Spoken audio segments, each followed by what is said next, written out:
एक बार चाक्षुष मनवंतर भी सुंदर पावन हरि अवतार धारण किया। परीक्षित जी ने पूछा, हरि अवतार? बोले हाँ, भगवान ने हरि अवतार भी धारण किया। अच्छा, किस कारण से प्रभु ने हरि का अवतार धारण किया, ये कथा हमको सुनाइए।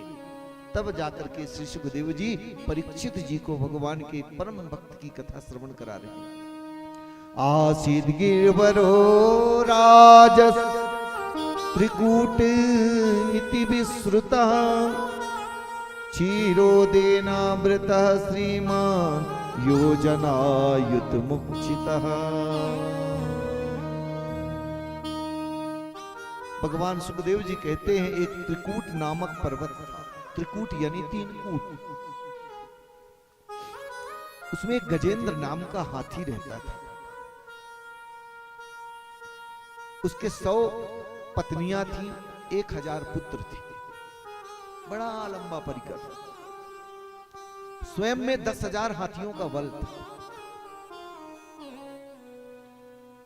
लेकिन एक व्यसन था, जल कीड़ा का। हाथी जल का बड़ा शौकीन होता है। एक बार अपने पति पुत्रों परिकरों को लेकर के जंगल से एक सरोवर की ओर गया। उस सरोवर में एक ग्राह रहता था राजन। हाथी जल का बड़ा प्रेमी होता है।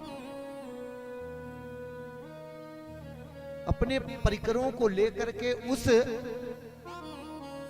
जल में प्रवेश किया। उसमें एक ग्राह रहता था जो आकर के गजेंद्र का पैर पकड़ लिया। गजेंद्र का पैर पकड़ा। गजेंद्र को लगा हाथी को कोई छोटा मोटा जीव जंतु होगा। थोड़ी देर प्रयास किया निकालने का।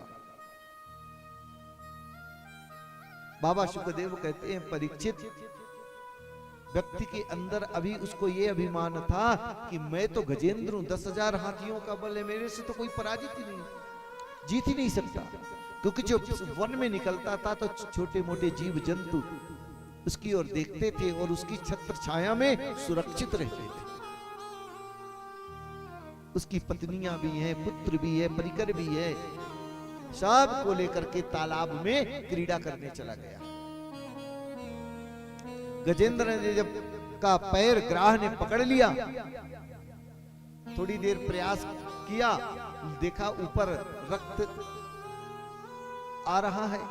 देख करके गजेंद्र को भरोसा हुआ, ये हो ना हो छोटा मोटा जीव नहीं हो सकता। बहुत प्रयास किया। जब नहीं निकला तो पत्नियों को बुलाया, पुत्रों को बुलाया। सब ने सूंड में सूंड डाल करके खींचना प्रारंभ किया। लेकिन जल का राजा तो ग्राह है ना जी। गजेंद्र तिल भर भी बाहर नहीं आया। सर्वप्रथम पुत्रों ने परित्याग किया। पिताजी, आप तो मर ही रहे हो, 10-5 दिन और रहेंगे तो हम भूखे मर जाएंगे, कोई बात नहीं, आप रहिए, हम लोग तो चले। पुत्र जाने लगे, 1000 पुत्र। 10 दिन तक पत्नियों ने भी निकालने का प्रयास किया, उन्होंने भी छोड़ दिया। पत्नियां जाने लगी। जब आवाज लगाया, क्यों मुझको विपत्ति के समय छोड़ के जा रही हो? अरे क्या भूल गए, जब जंगलों में जाता था तो पहले हरी हरी झाड़ों की टहनियां तोड़ता था, तो अपने परिवार जनों को पहले खिलाता था, बाद में खाता था। आज हमारे ऊपर विपत्ति आई तो आप सब छोड़ के जा रहे हैं। बोले, स्वामी आप तो मर ही जाओगे, अगर हम रहें तो हमारी तो गारंटी आपसे पहले समाप्त हो जाएगी। पत्नियों ने भी छोड़ दिया, पुत्रों ने भी छोड़ दिया। अकेला गजेंद्र जल में ग्राह के चक्कर में पड़ा रहा। गजेंद्र को वैराग्य आ गया। बाबा कहते हैं, प्रीतम जान लियो मन माही, अपने सुख से ही जग बांधो, को काहू के नाई। सुख में आन सब ही मिल बैठत, रहत चहूं दिस घेरे। विपत पड़ी सब ही संग छाणत, को नया बत को नया बत नीरे प्रीतम जान लियो मन माही। वैराग्य आ गया गजेंद्र को। क्यों? क्योंकि अपना कोई नहीं है जी। तब जाके अंत में जब देखा अब अपने कोई नहीं है, तब भगवान की शरण में गया गजेंद्र। उस ग्राह ने जब पैर पकड़ के डूबते हुए गहरे पानी में गजेंद्र को ले जाना चाहा, वहीं एक कमल का पुष्प उखाड़ करके और भगवान का ध्यान करने लगा, नाम पुकारने लगा। ब्रह्मा जी ने बोला मैं क्यों जाऊं बचाने, भाई मेरा नाम लिया नहीं। भोले बाबा बोले एक बार भोले बोलता तो मैं चला जाता।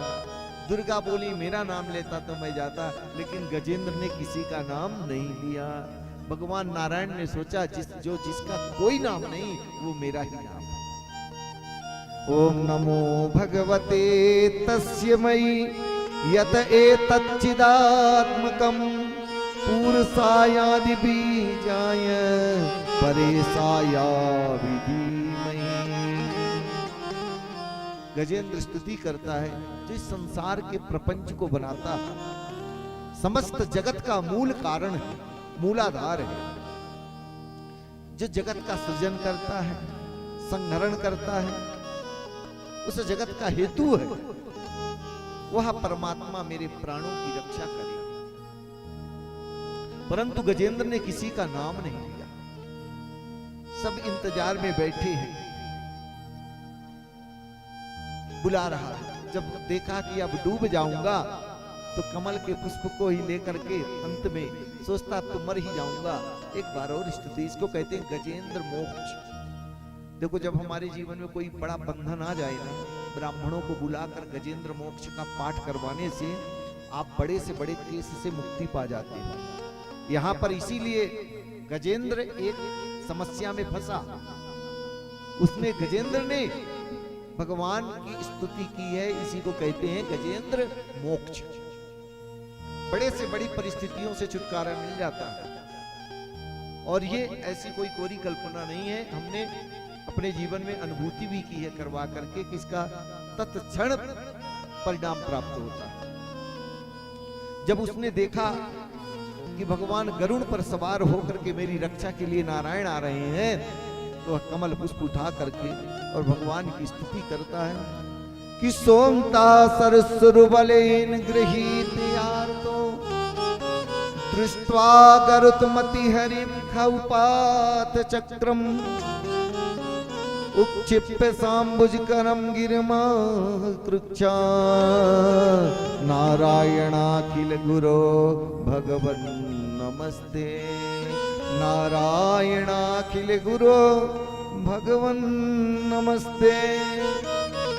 भगवान ने गरुड़ में आकर एक हाथ सूंड से पकड़ा है और अपने सुदर्शन से पहले ग्राह का उद्धार किया और गजेंद्र को बाहर निकाला।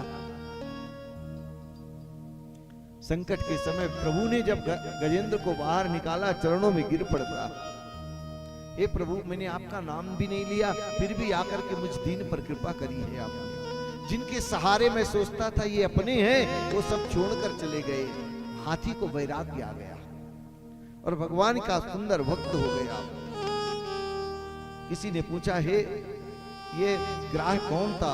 बोले महर्षि देवल। ये हाथी जो था ना, इंद्रदुम्न नाम का राजा था।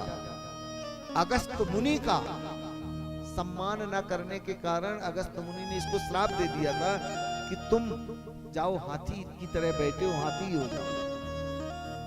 तो वह आज अगस्त मुनि के श्राप से जो है हाथी हो गया। और ये ग्राह हुहु नाम का गंधर्व था। एक बार ब्रह्मर्षि देवल ऋषि प्रातः काल संध्या बंदन करने के लिए नदी में स्नान करने गए और ये हुहु नाम का गंधर्व जाके पानी में डूब के पैर पकड़ लिया। डर गए। उन्होंने कहा ग्राह जैसा कार्य करता है, अतः जा मेरा